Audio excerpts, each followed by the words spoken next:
كفتة الحاتي بكل أسرارها وطعمها الأصلي بمكونين 2 بس، مش هتكش منك ولا تفك منك خالص.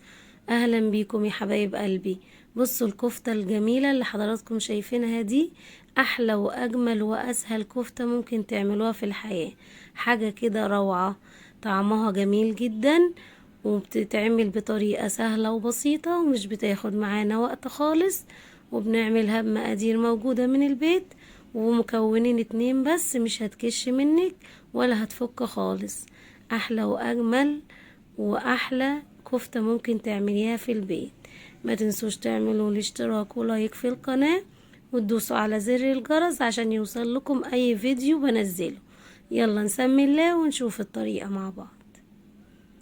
عندي هنا بصلتين، يعني عملتهم في الكبة، فرمتهم في الكبة فرم ناعم.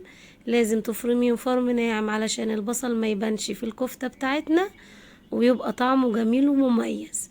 هنصفيهم كويس جدا من المية، يعني من غير ما نضيف عليهم اي اضافات. هندوس عليهم، هفضل ادوس عليهم كده لحد ما اطلع المية خالص منهم، ويبقى عندي البصل التفل بتاع البصل بس، مش هيبقى فيه مية خالص علشان الكفتة بتاعتي ما تفكش مننا اثناء التسوية.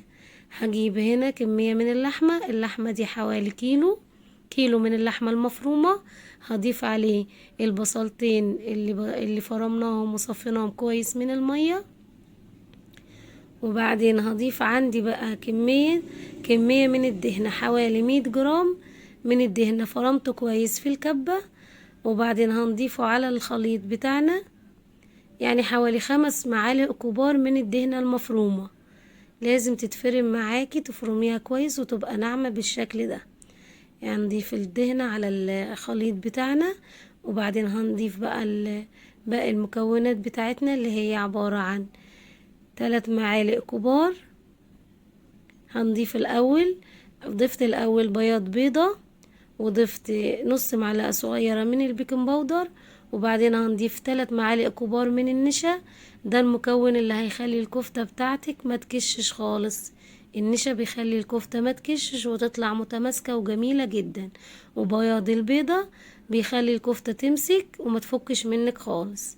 يعني بياض البيضة مش هيخليها تفك، والنشا مش هيخليها تكش منك خالص. هنضيف بقى ملح وفلفل اسود، وبعدين هضيف حوالي معلقة صغيرة من بهارات اللحمة، واخر اضافة معانا اللي هي جوزة الطيب. هنبشر كده حوالي نص واحدة من جوزة الطيب، بيدي ريحة حلوة جدا جدا للكفتة بتاعتنا.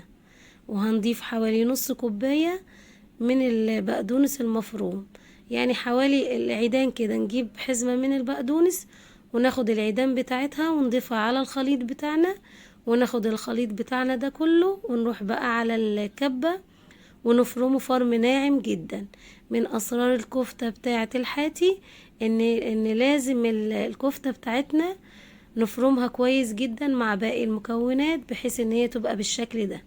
لازم الكفتة تبقى شبه العجينة كده ومتماسكة في بعض عشان ما تفكش مننا اثناء التسوية. هنعملها بالشكل اللي حضراتكم شايفينه ده.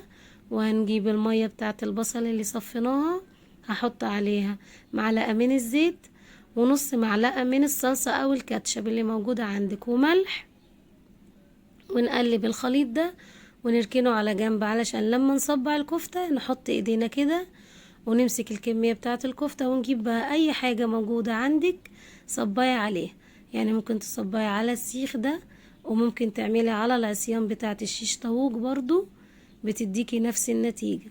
هنحط كمية من الكفتة زي ما حضراتكم شايفين، وابتدي افردها كويس جدا على السيخ، وبعدين نروح كده جايين بصابعنا الكبير وندوس كده بحيث ان هي تدينا نفس الشكل الكفتة اللي احنا بنجيبه من بره بالظبط. هنعمل بقى نفس الكمية دي وتحطيها بقى في الصاج او في صينية اللي موجودة عند حضراتكم. الصاج او الصينية بيدي تسوية حلوة جدا جدا للكفتة، بالذات لو الصاج بتاعك من الألومنيوم. بيوزع الحرارة كويس جدا وبيخلي الكفتة تستوي وبتطلع جميلة معانا جدا. هنعمل كله بنفس الشكل اللي حضراتكم شايفينه ده، وتروحي ماسكاها كده وشدها بالراحة هتطلع معاكي بكل سهولة.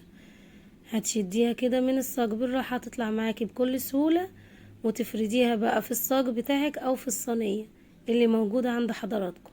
هعمل كمية الكفتة بتاعتي بنفس الشكل اللي حضراتكم شايفينه ده، بس اهم حاجة ان انت تدوسي كويس اثناء ما انت بتشكليها على العصيان او على السيخ بتاعك. لازم تدوسي عليها كويس علشان تطلع متماسكة ويطلع شكلها حلو، وتطلع بنفس الشكل ده بعد التسوية.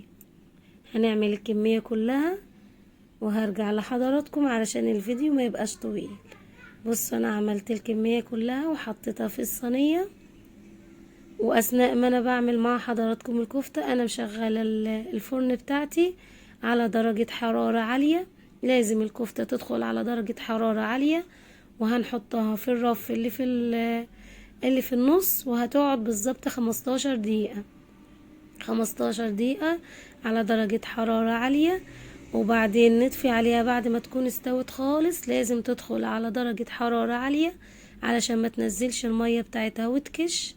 وبعد كده نشغل عليها الشواية دقيقتين، هتطلع معانا بالشكل اللي حضراتكم شايفينه ده. جميلة جدا جدا وطعمها روعة. وممكن في الوقت ده تحطي لها فحمة حسب ما حضراتكم عايزين. تحطي فحمة كده وتطشيها فيها، هتديكي بقى طعم الشوي بالظبط. انا حطيت غرفت معاكم الكفتة. بصوا الكفتة وجمالها حاجة كده روعة روعة. احلى واجمل كفتة ممكن تعمليها في البيت، واحلى طبعا من بره بكتير. وانتي ضامنة اللحمة المفرومة بتاعتك وضامنة المكونات كلها. يعني انتي مش هتاكلي كفتة من بره تاني بمجرد ما تعمليها في البيت، واولادك هيدوقوها. بصوا ما شاء الله مستوية من جوه وجوسي وطرية وحلوة جدا جدا، ما كشتش معانا خالص ومش بتفك خالص اثناء التسوية. يعني طالعة معانا جميلة زي بتاعت بره واحلى كمان.